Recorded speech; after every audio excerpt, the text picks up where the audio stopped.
If you're walking to Nottingham city centre from the south, you encounter a brutalist monster, the Broadmarsh Shopping Centre.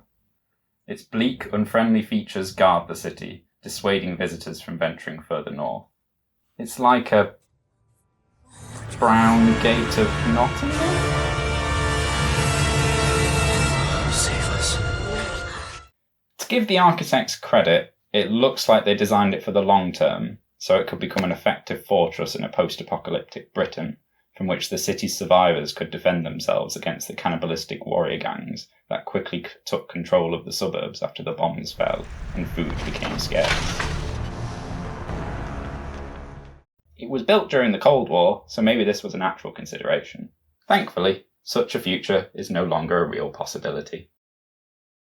I walk through or past the centre quite regularly, and my mind gets to wondering, what was here before the bleak concrete facade, before the shops? What dark past haunts this building? And why is it called Broadmarsh? Why? And so I did what anyone would do. I made the first episode of a video series exploring Nottingham history. Roll intro!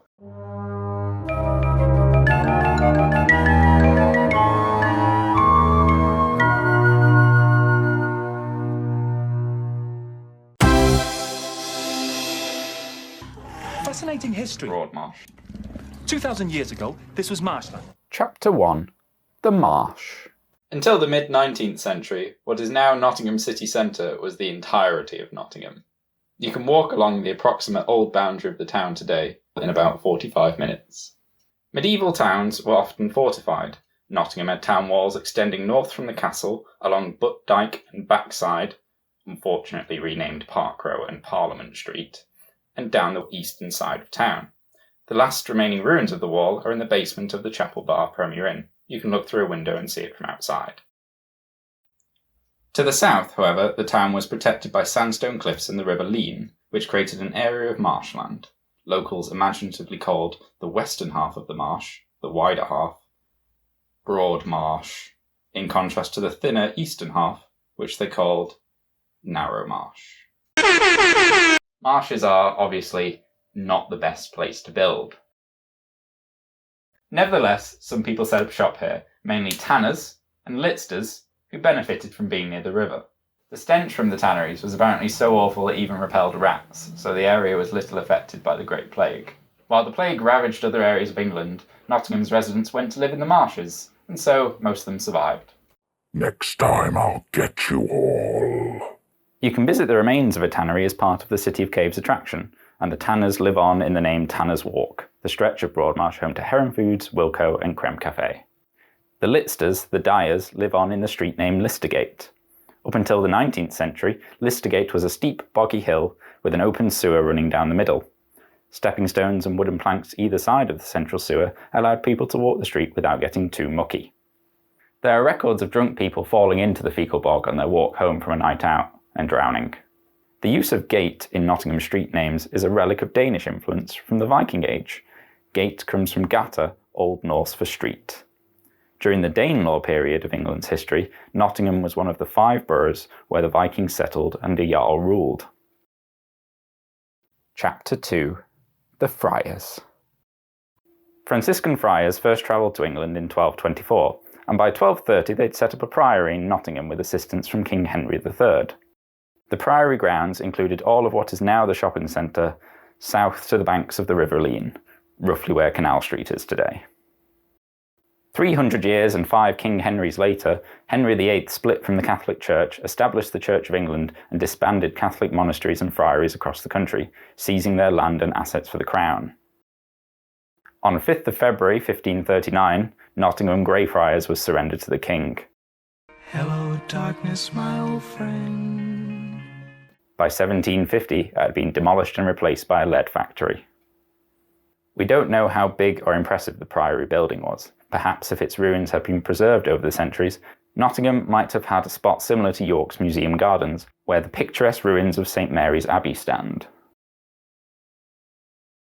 All that remains of the Friars is the tiny street Greyfriar Gate, once one of the main roads into the town, now reduced to this little stretch, which doesn't even have a name sign for me to photograph.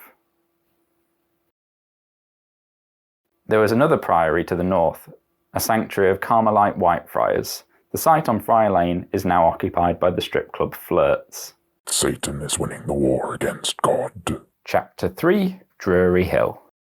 On the eastern side of Broadmarsh, roughly where the escalators are now, was once Drury Hill. For centuries, this hill was a main road into the town. Traffic to Nottingham often came from London Road and passed through Narrow Marsh to head up Drury Hill and enter the town. This longer route was preferred because the roads closer to London Road were extremely steep. Since the Broadmarsh escalators don't work anymore, you can get an idea of how steep Drury Hill was by walking from Greg's on Tanner's Walk all the way to the entrance on low pavement, all the while bearing in mind that this hill was, for centuries, less steep than the alternatives. When carriage traffic to Nottingham increased in the 17th century, it was obvious the road was too narrow to make an easy entrance into the town, so the wider roads closer to London Road had their gradients decreased. The medieval Drury Hill was well preserved until the 1960s and was popular with locals and tourists alike. Cars drove up it, though there were signs warning drivers that the lane was only 4 inches wide at its narrowest point. It is said people from opposite buildings could reach across and shake hands. Perhaps, if it still existed, Nottingham would have a spot similar to York's famous Shambles. Leaving Broadmarsh today at the top of the escalators, you emerge onto low pavement at a spot where a guard tower once stood, defending this important entrance to the town. All that remains of Drury Hill is a street sign. Chapter 4, The Nice Houses. Next to the low pavement entrance, there's a load of grand old Georgian houses. Nottingham Castle had been destroyed at the end of the English Civil War, but after Charles II was restored to the throne, the Duke of Newcastle constructed a new stately home on Castle Rock. This ducal mansion is the Nottingham Castle that exists to this day. The glamorous social life of the Duke's court attracted many of England's wealthy, who built themselves houses in Nottingham so they could be involved in the castle parties.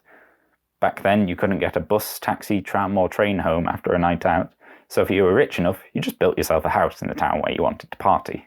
Writing at this time, Nottingham historian Robert Thoroton commented that many people of good quality from several parts make choice of habitations here, where they find good accommodation, and that the gentry seem to be in competition to lead the fashionable dance of building new fronts in this town.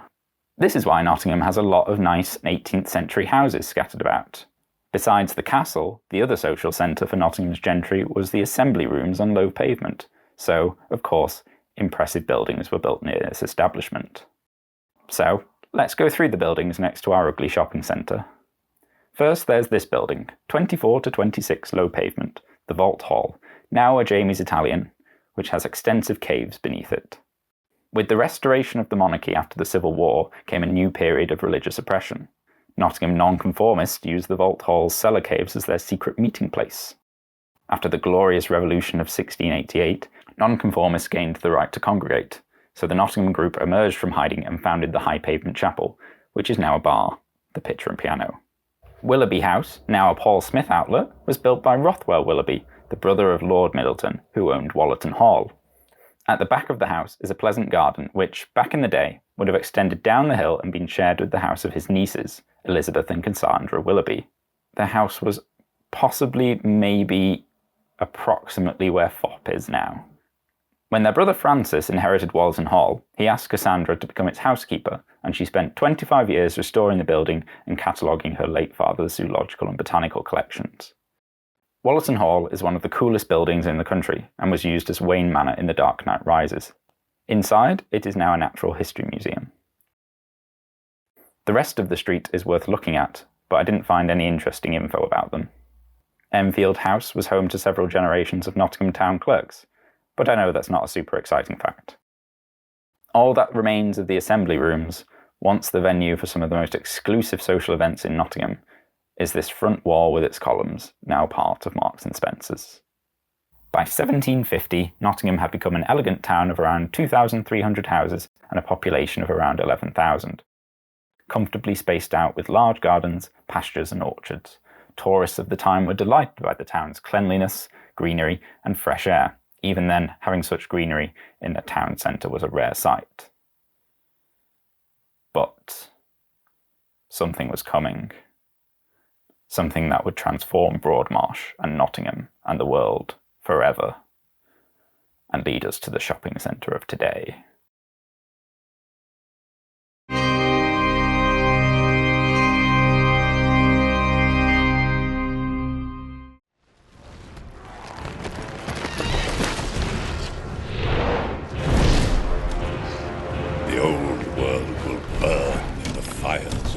history. TARDIS is still in the same place. The River It's Lee. gone. What dark past haunts this building?